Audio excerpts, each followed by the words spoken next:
High, নমস্কার। আমাদের royal এডুকেয়ারের YouTube চ্যানেলে তোমাদের প্রত্যেককেই স্বাগত। আমরা আজ শুরু করব ক্লাস 7 এর একদম শেষ স্কুল, সেকেন্ড সাবমিটিভ এর শেষ স্কুল, যেটা সপ্তম স্কুল আছে, সেটা আজ আমরা শুরু করব। তো আমাদের আগেরগুলো হয়ে গেছে, আগেরগুলো আপলোড আমি করে দিয়েছি। তোমাদের সমস্যা থাকলে অবশ্যই সেগুলো দেখে নিও। আজ ক্লাস 7 এর সেকেন্ড সাবমিটিভ এর শেষ স্কুলটি আলোচনা করছি। চলো বই খাতা খোলো, শুরু করি। কি আছে দেখো, বচন নির্ণয় করো। বচন নির্ণয় করতে বলছে। আমরা বচন কাকে বলে জানি, বচন নিয়ে একটা চ্যাপ্টার ছিল, আমরা পড়েছি, তাহলে আমরা উত্তরও দিতে পারবো। চলো আমরা ঝটপট উত্তর দিয়ে দিই। কি আছে, অস্মাকম।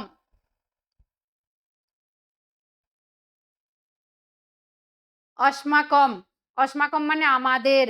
এটা কি হবে, বহু বচন। আমাদের বোঝাচ্ছে, আমরা জানি বচন। বচন কয় প্রকার? 3 প্রকার। এক বচন, দ্বিবচন, বহু বচন। সংখ্যা বোঝালেই সেটা বচন হয়, তাহলে অস্মাকম মানে আমাদের, সেটা হচ্ছে বহু বচন। তারপরে সাধু, যেহেতু দন্ত সয়াকার ধয় দীর্ঘ আছে, তাহলে এটা হবে দ্বিবচন। কেন বলছি, সাধুতে তোমরা দেখবে, সাধু যে শব্দরূপ আমরা পড়েছি, সেখানে সাধু, সাধু, সাধব আছে। বানানগুলো একটু লক্ষ্য করবে। প্রথমে কি আছে দেখো, দন্ত সয়াকার ধয় হস্যউ, সাধু। দ্বিতীয়তে আছে, দ্বিতীয়তে কি আছে, দন্ত সয়াকার ধয় দীর্ঘ। যেহেতু এটা দন্ত সয়াকার ধয় দীর্ঘ, অতএব এটা হবে দ্বিবচন। তারপরে কি আছে, ত্বম। তমটা হবে এক বচন, তম মানে তুমি, তমটা এক বচন। তারপর নৌকা, নৌকাটাও এক বচন, একটি নৌকা। তারপরে বলেছে তে, সা তে তা, তে মানে তারা দুজন, তাহলে তেটা হবে, সরি তে নেই, তৈ। তৈ হচ্ছে তাহারা, বহু বচন। আর পুষ্পানি, ফলম ফলে ফলানি, পুষ্পম পুষ্পে পুষ্পানি, তাহলে পুষ্পানি যদি হয় সেটা বহু বচন। আর কি হবে, আচার্য, আচার্য হবে একজন আচার্যকে বোঝাচ্ছে, সেটা হবে এক বচন। এবারে চলে যাব 2 নম্বরে। 2 নম্বরে কি আছে দেখো, নিচের অব্যয় পদগুলির অর্থ লিখে সংস্কৃত ভাষায় বাক্য রচনা করতে হবে। সংস্কৃত ভাষা বলেছে, সংস্কৃত শব্দে ওয়ার্ডে বলেনি, কিন্তু সংস্কৃত হরফে বলেনি, সংস্কৃত ভাষায় বলেছে। তাহলে কি লিখবে দেখো, স, স মানে আগামীকাল। স অহং বিদ্যালয়ং গচ্ছামি, আগামীকাল আমি বিদ্যালয়ে যাব। বিনা, এই যে স, স অহং,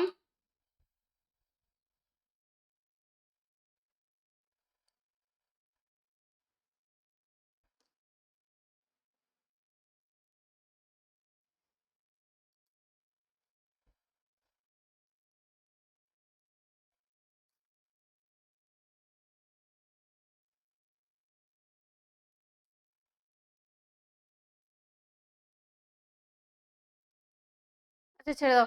স অহং বিদ্যালয়ং গচ্ছামি, আগামীকাল আমি বিদ্যালয়ে যাব। তারপরে দেখো 2 নম্বরে কি আছে, বিনা। বিনা মানে ছাড়া। বিদ্যয়া বিনা জীবনং বৃথা, বিদ্যা ছাড়া জীবন বৃথা। তারপরে কি আছে দেখো, চ, চ মানে হচ্ছে এবং, তাহলে এটা হচ্ছে মাতা পিতা চ পূজনীয়, মা এবং পিতা হচ্ছে পূজনীয়া। তারপরে হচ্ছে প্রাত, প্রাত মানে সকালে। প্রাত, প্রাত মানে সকালে। প্রাত সূর্য উদেতি, সকালে সূর্য ওঠে। ইতি, ইতি মানে এইভাবে বা এভাবে, বা অথবা নামে, এভাবে, এইভাবে অথবা এভাবে অথবা নামে। দশরথ ইতি রাজা আসিত, দশরথ নামে একজন রাজা ছিলেন। এবারে 3 নম্বরে কি বলেছে দেখো, নিচের ক্রিয়াপদগুলির পুরুষ ও বচন নির্ণয় করতে হবে। ক্রিয়াপদগুলির পুরুষ আর বচন। গচ্ছাম, গচ্ছাম আছে, এটা কি হবে, গচ্ছাম। গচ্ছাম সে উত্তর দেখো, তিতসন্তি শীতস্তমি বসমস, গচ্ছাম হচ্ছে উত্তম পুরুষ। উত্তম পুরুষ এক বচন। মি বসমস, সরি উত্তম পুরুষ বহু বচন, মি বসমস, গচ্ছামি গচ্ছাব গচ্ছাম, তাহলে এটা হচ্ছে উত্তম পুরুষ বহু বচন। ভবিষ্যতি, ভবিষ্যতি তিতসতি শতসন্তি, এটা হচ্ছে লিট এক বচন, প্রথম পুরুষ এক বচন, লিটের প্রথম পুরুষ এক বচন। বদিস্বামী, এটাও সেই লিটের সূত্র, সতী শতসন্তি শেষী শতস্বামী, উত্তম পুরুষ এক বচন, বদিস্বামী। পঠসী, মধ্যম পুরুষ এক বচন, সেই সূত্রে ফেললেই তোমরা ঠিক পেরে যাবে। দেখো পঠসী মধ্যম পুরুষ এক বচন, আর পাঁচশত মধ্যম পুরুষ দ্বিবচন। তারপরে দেখো কি আছে, যচ্ছন্তি আর পশ্যথ।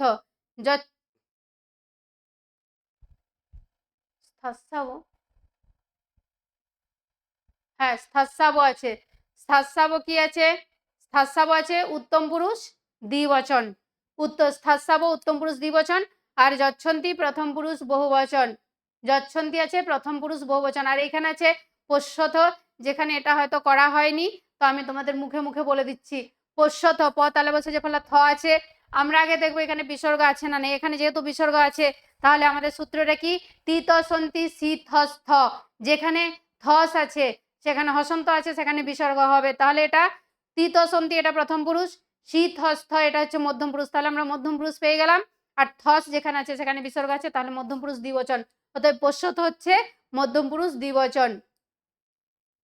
এবারে চলে যাব নেক্সট, বচন কথাটির অর্থ কি। একটু আগে আমরা বচন করলাম, এখন আমরা বচন কাকে বলে জানবো। তোমরা প্রত্যেকেই জানো বচন কথাটির অর্থ কি, অর্থাৎ বচন কাকে বলে, ব্যাকরণে যার দ্বারা কোনো বস্তুর সংখ্যা বোঝায়। আমি একটু আগেই বললাম সংখ্যা বোঝালে বচন হয়, কোনো বস্তুর সংখ্যা 1 2 বা অনেক বোঝানো হয় তাকে বচন বলে। তারপরে মাতরও কোন বচনের অন্তর্গত, মাতরও দ্বিবচনের অন্তর্গত, মাতা মাতরও মাতর, তাহলে মাতরও মানে দুজন মা, তাহলে মাতরও হচ্ছে দ্বিবচনের অন্তর্গত। তারপরে কি বলেছে, দুটি নিত্য বহুবচনান্ত শব্দ লেখো, দুটি নিত্য বহুবচনান্ত শব্দ হলো দ্বারা আর অপ। আর নিত্য নিত্য বহুবচনান্ত হলো, এটা তোমাদের বোঝার সুবিধার জন্য আমি লিখেছি, এটা তোমাদের লিখার দরকার নেই, যখন তোমরা অ্যান্সার লিখবে এটা লিখার দরকার নেই। নিত্য বহুবচনান্ত হলো যে শব্দ সব সময় বহুবচন রূপেই ব্যবহৃত হয়, ওর কোনো পরিবর্তন হয় না, সেটাই হচ্ছে নিত্য বহুবচনান্ত শব্দ। এবার দেখো 5 নম্বরে কি আছে, বানান শুদ্ধ করে লেখো। বানান শুদ্ধ করে এখানে করা আছে দেখো, অপরাহ্ন হয় দন্তন্য, তারপরে আছে ঘৃণা, এই মূর্ধন্যটাও হবে অথবা এই মূর্ধন্য ঘৃণা, তারপরে আছে অভিলাষ অভয়শীল একার পেট কাটা মূর্ধন্য স। ভ আর ম, সংস্কৃত ভাষায় ভ ম প্রায় একই রকম, কিন্তু ভয়ে দেখবে মাত্রা নেই, অর্ধমাত্রা আছে, আর ময়ে ফুল মাত্রা পুরা মাত্রা আছে। এখানে আমরা বুঝতে পারি, এটা দেখো অভিলাষ, তারপরে করণম, তারপরে পুষ্পম, তারপরে দণ্ড মূর্ধন্য ড, তারপরে ঔষধম, ও পেট কাটা মূর্ধন্য স, ধ ময় হসন্ত ঔষধম। এবারে 6 নম্বরে কি বলেছে, 6 নম্বরে বলেছে সংখ্যাবাচক ও পূরণবাচক শব্দ দ্বারা শূন্যস্থান পূরণ করো। সংখ্যাবাচক অথবা পূরণবাচক শব্দ দ্বারা শূন্যস্থান পূরণ করতে হবে। কি বলেছে, ড্যাশ অধ্যায়, প্রথম অধ্যায়, 2 নম্বরে আছে শতানি পদ্মানি, 100 পদ্ম, তাহলে পদ্মানি যেহেতু আছে শতানি পদ্মানি। 3 নম্বরে আছে চতস্র বালিকা, চতস্র বালিকা। 4 নম্বরে আছে ত্রিনি বাক্যানি। 5 নম্বরে আছে দে লতে, ড্যাশ লতে আছে ওটা হবে দে লতে, যেহেতু লতে দ্বিবচন। তারপরে আছে বালক, পঞ্চম বালক। তারপরে আছে বানা, পঞ্চ বানা। 8 আছে ড্যাশ কন্যা, দ্বিতীয়া কন্যা। আর 9 আছে ষট ঋতব, ড্যাশ ঋতব, ষট ঋতব। এবারে চলে যাব 7-এ। 7-এ কি আছে, বিশেষ্য বিশেষণ প্রয়োগের শ্লোকটি সংস্কৃত ভাষায় লিখো। এটা ভেরি ভেরি ইম্পর্টেন্ট তোমাদের, বারবার আগেও বলেছি এখনো বলছি, তোমাদের যেহেতু ফার্স্ট সাবমিটিভে পড়েনি, এটা সেকেন্ড সাবমিটিভের জন্য ভেরি ভেরি ইম্পর্টেন্ট। কি আছে দেখো, বিশেষ্যস্য হি জল্লিঙ্গং বিভক্তি বচনে চ যে তানি সর্বাণি যোজ্জানি বিশেষণ পদেশ্বপি। এই শ্লোকটাই তোমাদের পুরোটা লিখতে হবে। বিশেষ্যস্য হি জল্লিঙ্গং বিভক্তি বচনে চ যে, ওটা এক লাইন, তানি সর্বাণি যোজ্জানি বিশেষণ পদেশ্বপি, এটা লিখবে। তারপরে 8-এ কি আছে দেখো, কচ টত প কি, কচ টত প কি, দুটি যৌগিক স্বরের উদাহরণ দাও। তাহলে কচ টত প কি, সংস্কৃত বর্ণমালায় 5টি বর্গের প্রথম বর্ণগুলিকে একত্রে কচ টত প বলা হয়। সংস্কৃত বর্ণমালায় আমরা যে সংস্কৃত বর্ণমালায় আমাদের যে ব্যঞ্জন বর্ণ 1 থেকে 25টা আছে, সেই তাদের মধ্যে দেখো ক বর্গ ক খ গ ঘ ঙ চ বর্গ চ ছ বর্গ যে ঝ ঞ, ট বর্গ ট ঠ ড ঢ মূর্ধন্য, ত বর্গ ত থ দ ধ দন্তন্য, প বর্গ প ফ ব ভ ম, এইগুলির প্রথম বর্ণটা নিয়েই তৈরি হয়েছে বর্গ, সেগুলো কি ক ছ ট ত প। তাহলে ক ছ সংস্কৃত বর্ণমালায় 5টি বর্গের প্রথম বর্ণগুলিকে একত্রে ক ছ ট ত প বলা হয়। ক বর্গ চ বর্গ ট বর্গ ত বর্গ প বর্গ এরকম। তারপরে কি বলছে, দুটি যৌগিক স্বরের উদাহরণ হলো ওই এবং ঔ, ওই এবং ঔ। কারণ এই ওই এবং ও এই দুটি স্বরবর্ণ, এই দুটি স্বরবর্ণ কিন্তু দুটি স্বরবর্ণের সাহায্য ছাড়া হচ্ছে না। যেমন ওই, এ যোগ হস্যই সমান ওই, আর ও যোগ হস্যই সমান ওই, ও ও যোগ ও সমান ও। এবারে দেখো 9 নম্বরে কি আছে দেখো, লিঙ্গ উল্লেখ করো। জলধি হচ্ছে পুংলিঙ্গ। এগুলো তোমাদের প্র্যাকটিস করতে হবে, প্র্যাকটিস করলেই তোমরা এগুলো বুঝতে পারবে, অনেক করতে হবে। তাহলে জলধি মানে পুংলিঙ্গ। আর এই লিঙ্গের নিয়ম আমি খাতায় তোমাদের লিখিয়ে দিয়েছি। লিঙ্গের নিয়ম, প্রতিটি লিঙ্গের নিয়ম আমার খাতাতে লেখানো আছে, সেইগুলো তোমরা একবার দেখে নেবে, তারপর প্র্যাকটিস করবে, তাহলেই হবে। তাহলে লিঙ্গ কি হচ্ছে, জলধি হচ্ছে পুংলিঙ্গ, নভ ক্লীবলিঙ্গ, বিংশতি স্ত্রীলিঙ্গ, স্বপ্ন পুংলিঙ্গ, আর পঞ্চমী স্ত্রীলিঙ্গ, সখী পুংলিঙ্গ মিত্র অর্থে ক্লীবলিঙ্গ হয়। এদিকে সখী পুংলিঙ্গ, কিন্তু মিত্র অর্থ যদি হয় তাহলে সেটা পুংলিঙ্গ হয়, ক্লীবলিঙ্গ হয়। বাল্যম ক্লীবলিঙ্গ। এবারে 10 নম্বরে কি আছে দেখো, 10-এ আছে সঠিক উত্তর নির্বাচন করো।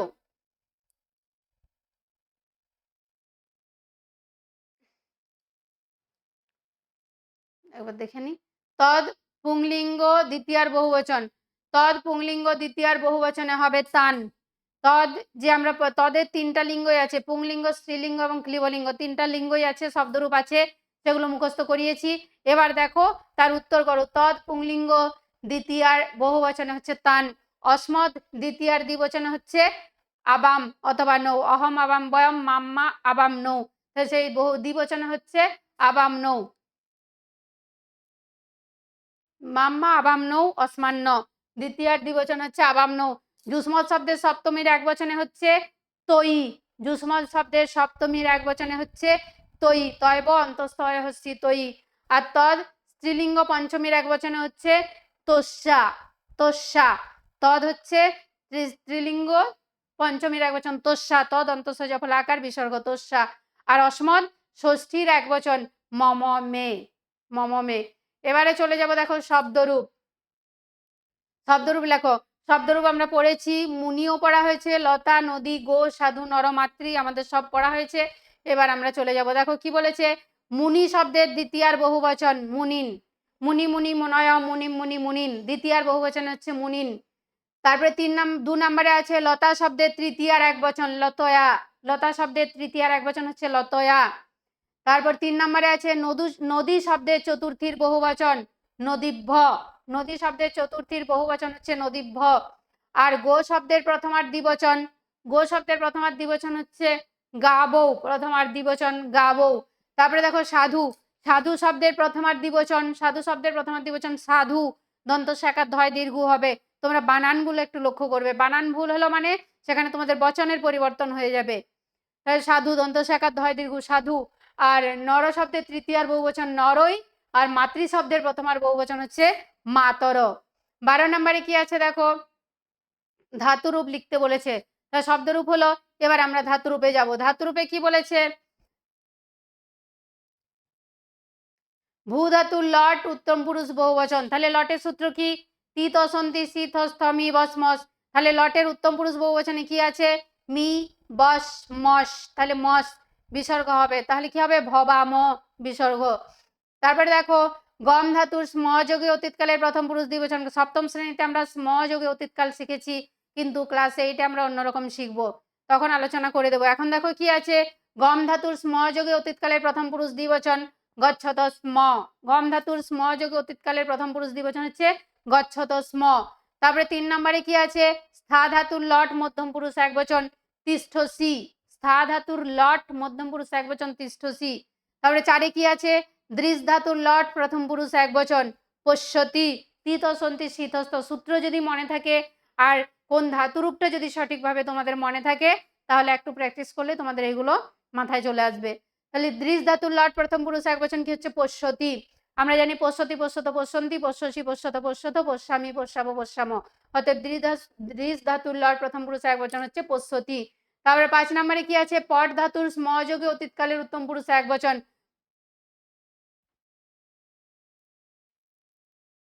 সরি এখানে স্ম যোগ করা হয়নি, তাহলে দেখো এখানে বলছে পট ধাতুর স্ম যোগে অতীতকালের উত্তম পুরুষ একবচন, তাহলে স্প ধাতুর যদি স্ম যোগ না করি পঠামি হয়, এখানে স্মটা তোমরা লিখে দিবে, পঠামি স্ম হবে, যেহেতু স্ম যোগ করতে বলেছে, এটা আমার এখানে মিস্টেক হয়ে গেছে, তো তোমরা এখানে লিখে দিও পঠামি স্ম দন্তস্বয় ম পঠামি স্ম। তারপরে দেখো 6 নম্বরে কি আছে, সরি 5 নম্বরে 6 নম্বরে আছে দা ধাতুর লট মধ্যম পুরুষ বহুবচন, দা ধাতুর লট মধ্যম পুরুষ বহুবচন হচ্ছে যচ্ছথ, যচ্ছতি যচ্ছত যচ্ছন্তি যচ্ছসি যচ্ছত যচ্ছত যচ্ছামি যচ্ছাপ যচ্ছাম, তাহলে মধ্যম পুরুষ কি বলেছে বহুবচন, থ হবে, এখানে কোনো বিসর্গ হবে না, তিতসন্তি সি থ, ওই যে থ পাচ্ছি সেখানে কোনো বিসর্গ নেই, তা যচ্ছথ। তারপরে কি বলেছে আবার দেখো জি ধাতুর স্ম যোগে অতীতকালের প্রথম পুরুষ বহুবচন জয়ন্তী স্ম, যেহেতু বহুবচন তিতসন্তি, তাহলে জয়তী জয়ত জয়ন্তী, তাহলে জয়ন্তী স্ম হবে। এবারে 13 নম্বরে কি বলেছে অশুদ্ধি সংশোধন করো, অহম গচ্ছসি, সেটা হবে অহ ময় হসন্ত গ চয় ছ দন্তস্বয় হস্যি গচ্ছসি, এখানে আছে লেখা আছে অহম গচ্ছসি, এটা কি হবে অহম, যেহেতু উত্তম পুরুষ আছে, তাহলে উত্তম পুরুষের উত্তম পুরুষ একবচনে কি হবে তিতসন্তি শীতস্থ মি বসমস, তাহলে গচ্ছামি, অহম গচ্ছামি হবে। তম লিখতি, তম মানে তুমি, তুমিটা কি মধ্য, আমি আমরা তুমি তোমরা, আমি আমরা উত্তম পুরুষ, তুমি তোমরা মধ্যম পুরুষ, তাহলে তম হচ্ছে মধ্যম পুরুষ, তাহলে মধ্যম পুরুষের একবচনে কি হবে তিতসন্তি শীতস্থ সি, তাহলে তম লিখো সি। তারপরে দেখো রাম পঠাবো, রামটা হচ্ছে প্রথম পুরুষ, তাহলে তিতসন্তি আছে প্রথম পুরুষের সূত্র, তাহলে রাম যেহেতু একবচন বোঝাচ্ছে তাহলে কি হবে রাম পঠতি। তারপরে দেখো ধার্মিকা নর, ধার্মিকা এখানে বহুবচন বোঝাচ্ছে, প্রথম পুরুষ বহুবচন, তাহলে নর, তাহলে কি হবে ধার্মিকা নরা। তারপরে দেখো 2 কি বলেছে সংস্কৃত ভাষায় অনুবাদ করো, সংস্কৃত ভাষায় অনুবাদ করতে বলছে দুজন বালিকা, বালিকে অথবা দে বালিকে, দুজন বালিকা, বালিকা বালিকে বালিকা, বালিকেও লিখতে পারো, তাহলে দুজন বালিকা হবে, অথবা দে বালিকে। আমরা ছাত্র, আমরা কি হবে সংস্কৃত অহম আবাম বয়ম, তাহলে বয়ম বয়ম ছাত্রা, আমরা ছাত্র। তারপরে কি আছে মধুর ফলগুলি, তাহলে ফলগুলি হবে মধুর আনি, অতএব আমরা জানি যে বিশেষ্য হি জল্লিঙ্গং বিভক্তি বচনে চ যে তানি সর্বাণী যোজ্জানি বিশেষণ পদেশ্বভি, অতএব বিশেষ্যের যে লিঙ্গ যে বিভক্তি যেই বচন হয় বিশেষণেরও সেই লিঙ্গ সেই বিভক্তি সেই বচন হয়, তাহলে ফলগুলি কেমন মধুর, মধুরটা বিশেষণ, তাহলে যেহেতু আমি এখানে ফলানি পাচ্ছি ফলম ফলে ফলানি, অতএব এটা হবে মধুরানী, মধুরানী ফলানি। তা তুমি আমার পিতা, তং মম পিতা, তং মানে তুমি, আমার, মম পিতা, তং মম পিতা। তাহলে আমাদের শেষ হয়ে গেল, টাটা, এখানে রাখছি। আর আমার পড়ানো যদি তোমাদের ভালো লেগে থাকে তোমরা অবশ্যই লাইক কমেন্ট এবং শেয়ার করে দিও।